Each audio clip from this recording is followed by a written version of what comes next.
All right, I'm giving an update on the peppers. Let's talk about some of the success that I'm having. Okay, so these look fantastic. These are some of my sweet pepper varieties.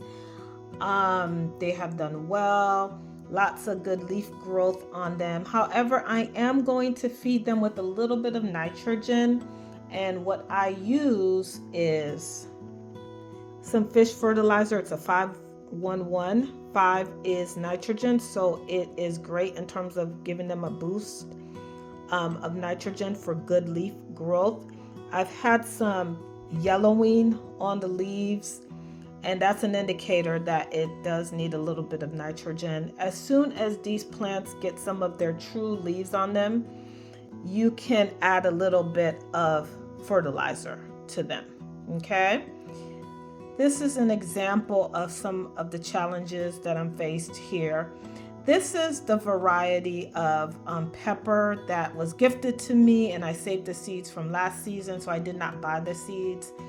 As you can see, they're yellowing, they're kind of struggling, they don't have much growth. I planted them at the same time as these other peppers that are doing fantastic. It could be a combination of soil, lighting. I am going to give them a little bit of nitrogen fish fertilizer and see how they do. This is not a total loss, but it's a bit challenged here. This, however, is a total loss, okay? It has grown nothing but fungus. I did add a little bit of cinnamon to the soil, so cinnamon will help, and if you're getting a lot of this fungus on the soil.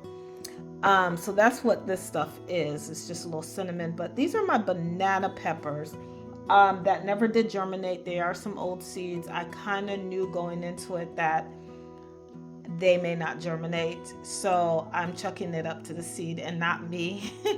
But these are some challenges that, I do face, and many other gardeners who are starting seeds, starting plants from seeds indoors, creating an artificial environment in order for the plants to grow because it's way too cold for peppers. And so we are faced with, things not germinating, things struggling once they do germinate. And so I don't ever view it as a failure or a loss. It's just, a growing curve. You never fail in the garden unless you just stop showing up. And even then, at some point, if you do decide to show up there, the garden is just, a classroom, and I'm forever a student of it. But just a quick update on how the peppers are doing back here.